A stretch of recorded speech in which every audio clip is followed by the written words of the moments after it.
Mike's Daily Podcast. So we meet again, you and I. You just showed up here at Cafe Anyway for the Mike's Daily Podcast. This show called Mike's Daily Podcast. My name is Mike Matthews. I just got back from a concert. It was a tribute concert with people that were...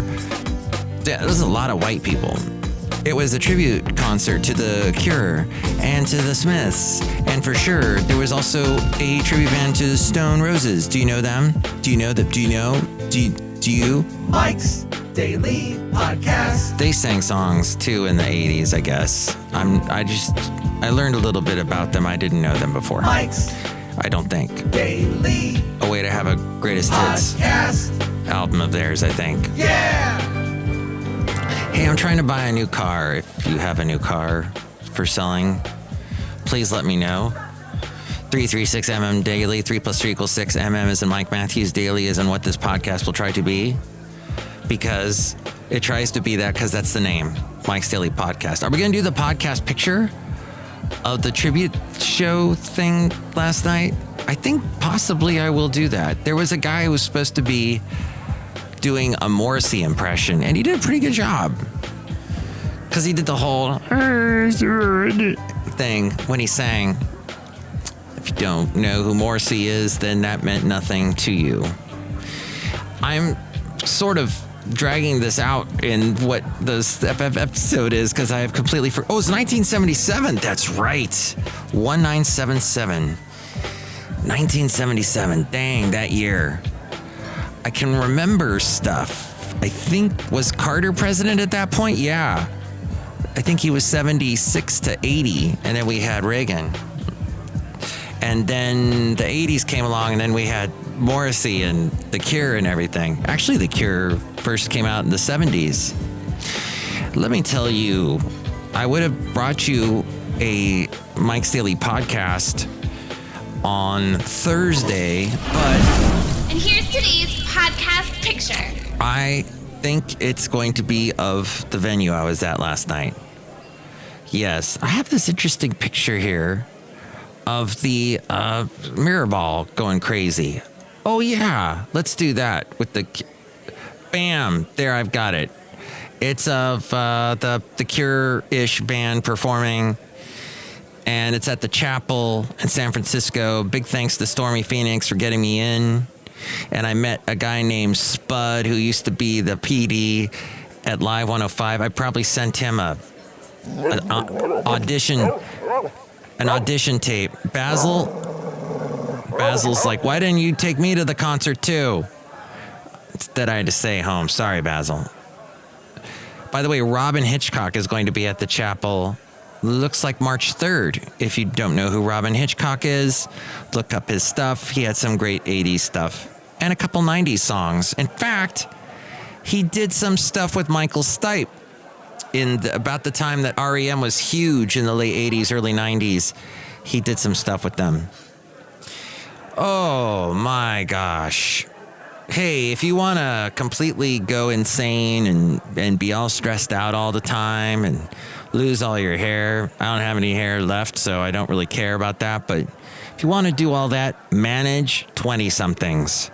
Oh my gosh, especially ones that can't commit to a dang thing. Hey, I put out a schedule. This is when you're coming in. No, it's not, because I can't commit to that. I can't commit to anything because I'm 20-something. I'm afraid of committing to stuff. Leave me alone. Don't put this pressure on me. I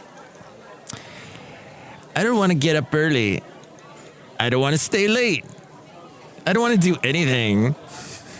Well, you ain't gonna last in the world. It's this thing called the world, and you shall not last in it for long. Sorry. This is something I have learned in my 50-plus years. I had an interesting discussion with Rob Black about the Grammy Awards. He said something, we were talking about the Super Bowl. He's like, you gonna watch the Super Bowl? And I said, probably. It'll be on. Because I'm an American, and I'm definitely going to have to see what happens with the 49ers, because they're in the Bay Area, and we support them. I think tax-wise, we support them anyway. Even if we're not fans, we have to support them in some capacity. But he said, no, I'm a huge fan of the Grammys. He watches the Grammys every year from beginning to end. I can't do that. It's too much. It's too much sitting and too much. I'd like to thank God and too much thank my mother. And you know what? That's great if you like to hear that over and over again. I can't do that too long. Plus, they bring out old performers that were big in my day, and they're old performers now. Let's bring out Jeff Lynne of ELO in a wheelchair, and he's going to sing for you now. Do you want my love, baby? Don't bring me down. No. Woohoo. Oh, I got a great picture here of Basil inches away from a cat. Oh, wow. That happened a year. How long ago? 2 years ago, when Basil could still walk. His legs were starting to go at that point, but we're walking along, and there's this cat that walks up to us and just is sitting there like defying Basil. And Basil's going nuts. He's one of these dogs that just cats infuriate him. And he wants to get at the cat, and I'm pulling him back. And yes, now he acts like a cat. He lays around all the time, and a little walk in is a little more than he can take. Okay, let's get to some interesting Super Bowl news, shall we? Now, it's not just broadcast in America, it's broadcast in 230 countries. Now, do 230 countries actually give a flip about the Super Bowl? I don't know. But the worldwide audience is probably over 1 billion people. The potential worldwide audience for Mike's Daily Podcast is 1 billion people too, probably. Do 1 billion people listen to this podcast? No. But we can hope. You know, there was also this interesting thing that's happening tomorrow or today, depending on when you're listening to this. It's Groundhog Day on Sunday. What? I thought it was usually on like a Tuesday or a Monday, but yes, it is on Sunday, and that is when the groundhog comes out, gets freaked out, and goes back in its... When it sees its shadow, it tells us whether or not winter will end early. And there's a 39% accuracy rate. Yes, less than 50%. So why do we care? By the way, this is interesting. The groundhog has seen his shadow 89% of the time. Has seen it. When it sees it, does it go running back in and get freaked out and goes running back in? Is this a holiday as we go outside a cafe anywhere? We bring you Mike's Daily Podcast somewhere in Podcastro Valley ton today. That tells us more about the fears of people that are afraid of their own shadows, that we shouldn't be afraid of things, that we should be fearless, we should be fierce. I know people that are fierce. Every day they drive into the heart of Oakland, some of the scariest parts every day, and go home and defy the fact that their car is going to get broken into. So I had an interesting discussion with my lovely lady friend. Some people we know recently bought a Tesla. I could call a Tesla a douchela, and that word could just mean, or a vishla, there's a myriad of things you could call a Tesla, but I really don't care for them. I think they're great in the Bay Area because we got a lot of charging stations, but they're not great in the Bay Area because this is what happens. This Tesla got broken into at Jack London Square. And not just broken into and a few things taken. No, it was violently broken into. They took everything, and they did this in a matter of time whilst the people that own the car were having a wonderful dinner and conversation at Jack London Square, which I can tell you I have not had any trouble with. It's in Oakland. It's a beautiful little area. It's been improving since I moved here in 2009. It was pretty bad. It was pretty much in the, there was a big area that Barnes & Noble had, and they closed up and left, and it was just vacant forever. And then MC Hammer, yes, that MC Hammer, because there's so many, that MC Hammer invested money in this place called Plank, I think it is, which is now a bowling alley / bocce ball / arcade game, bar, food, happy hour, woohoo type time, outdoor patio. You can overlook the bay. It's got a nice view. There's a marina there. And so that got it. All this investing money is coming into Jack London Square, and it's looking better. But yet this still happens where a Tesla gets broken into. And is it a matter of the fact that so many, for example, Podcastro Valley, where this podcast usually hails from, has had a rash of car break-ins. Just, it's happening everywhere. It's ridiculous. And the cops don't do anything. Somebody I know on Instagram posted a picture. This just happened. I hate San Francisco. And in fact, someone broke into their car while they were parked in San Francisco. And now this Tesla was broken into, everything taken. And now here's the thing. Here's the question I'm leading up to. What is the point of having a Tesla? Is it a status statement? You can't, like, drive to, I don't know, someplace like Oregon. You can't drive up there in a Tesla. Where are your charging stations? Oh, Mike, there's charging stations in Redding. You can get charged. Yeah, but still you got to sit there for a couple hours to get a full charge and then you're off again. I mean, I don't get it. It doesn't make sense to me if you want to do any serious road tripping. In my opinion, you can completely disagree with me and call me at 336MM Daily. That's 3 + 3 = 6. MM as in Mike Matthews. Daily as in what this podcast will try to be now for the next couple of days. I don't have tomorrow off, so I will have time to do this podcast, I think. So what do you think about that? What do you think about being afraid of your own shadow? But the 89% of the time, the groundhog is seen as shadow. Pox Tawny Phil. That's the name. Oh, and here's another interesting. So in this I'm all for electric cars, but the fact is, it's not in the framework, the infrastructure is not there in our country yet. Am I being defeatist by saying, oh, we should just give up and not even do electric cars? No, because I've met Ed Begley Jr. And when I met Ed Begley Jr., he said, oh, that's nice. Talk to my daughter. And he passed me off onto his daughter, and I talked to her for a while about Ed Begley Jr. He's a very tall man, by the way. And I've met him twice, and I saw him once walking in Studio City. I mean, you see him all. There's Ed Begley Jr. sightings all the time. He was in St. Elsewhere. And then he's been in a bunch of stuff that Christopher Guest does.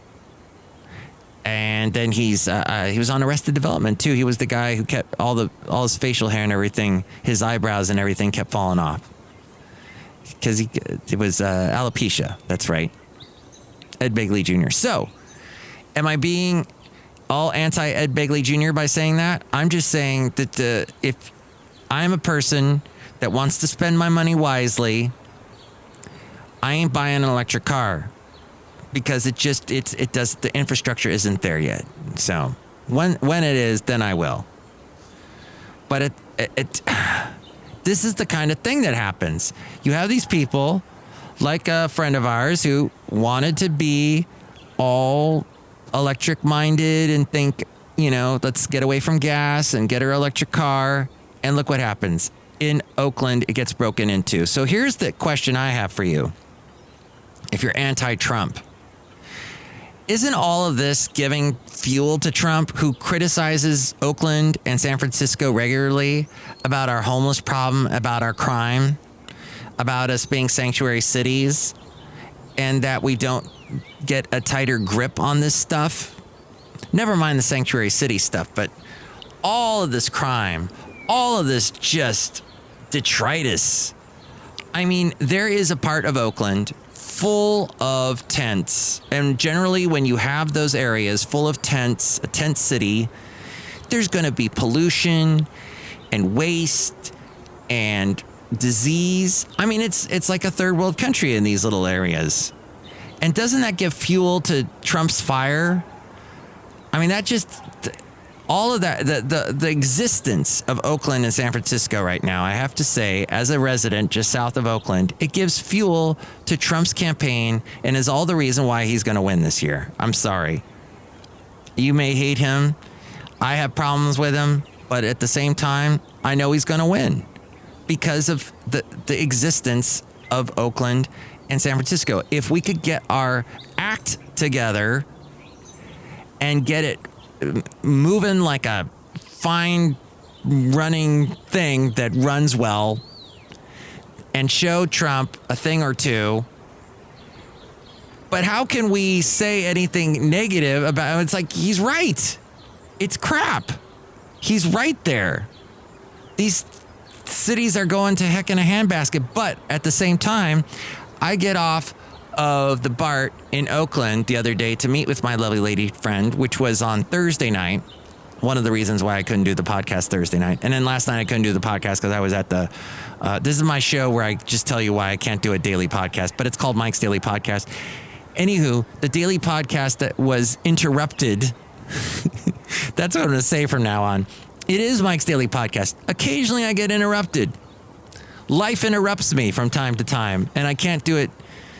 I mean, I'm doing it daily, but I get interrupted. There we go. Mike's Daily Often Interrupted Podcast is how we should frame it and say it. But as I was going to see my lovely lady friend and eat at a lovely Thai restaurant in downtown Oakland, which has its lovely parts, and I'm getting off the BART, and yes, I see a couple of homeless people who are just sprawled out on the sidewalk with all of their crap and all of their Target bags and their shopping carts, and it's just all sprawled out everywhere. Detritus.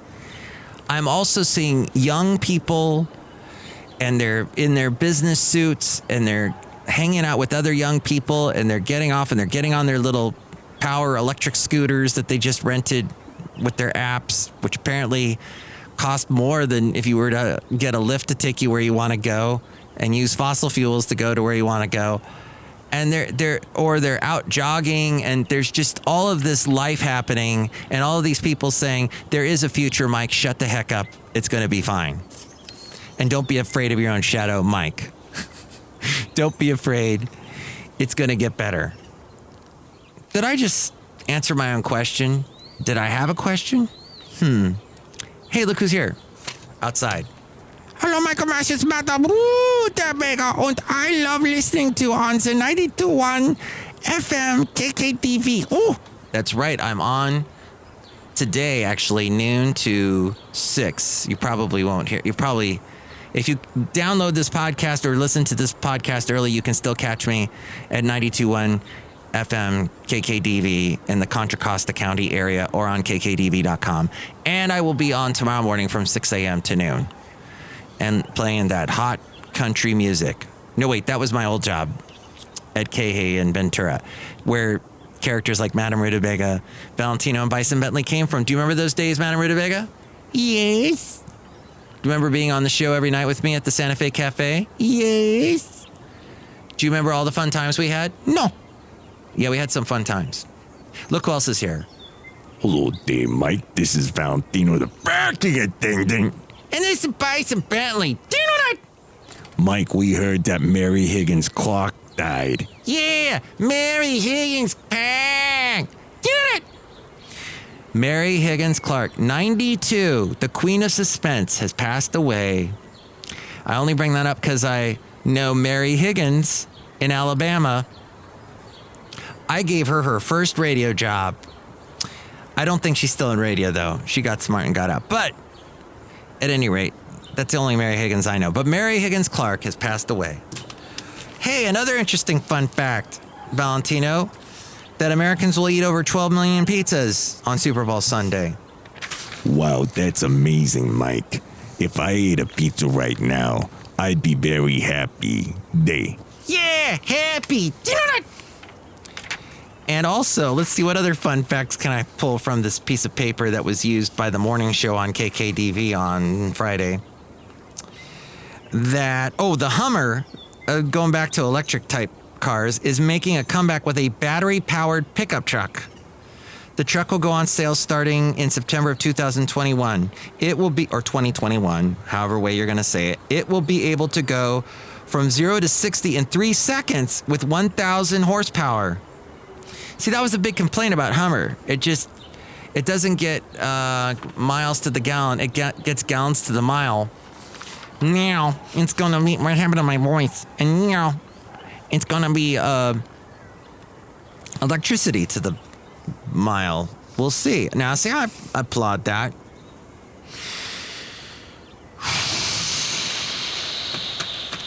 I think we're done. Next show, it's going to be people like Chely Shoehart, Floyd the Floorman, and John Deere the engineer. May I suggest to you that if you work for somebody, like let's say Mike Matthews, that you commit to the schedule that Mike Matthews does not put out, but that someone else puts out, or you let the scheduler know that very quickly. Don't just wait around and let the time come by and pass and everybody go, where's so-and-so? What's happening? We need to know, like, now. That's my little tip for you today, and don't be afraid of your own shadow. And let's work together to make a better world. And let's go to bsides.com for your chance to win tickets to see American authors playing this Wednesday night at the Fillmore. They're giving away tickets to that. That's what Stormy Phoenix told me, who works there. Okay, there you go. American authors. It's going to be the best day of my life. Going to be the best podcast of my life today, this one, because of all of this. What else? Oh, hey, yours truly, as I'm wrapping up the show in the last 10 seconds or so, I fought the stress monster and I won this week because I told people my mind. I quit with the holding on to stuff and stressing out about it and not sleeping. And I said, I'm going to tell people to be adults. And it worked, everybody. It worked. Just remember that. Okay, Ariel, take it away. Mike's Daily Podcast is written and produced and performed by Mike Matthews. His podcast is super easy to find. Download or listen to his show and read his blog at mikesdailypodcast.com. Email Mike now at mikesdailypodcast@gmail.com. See you tomorrow. Bye.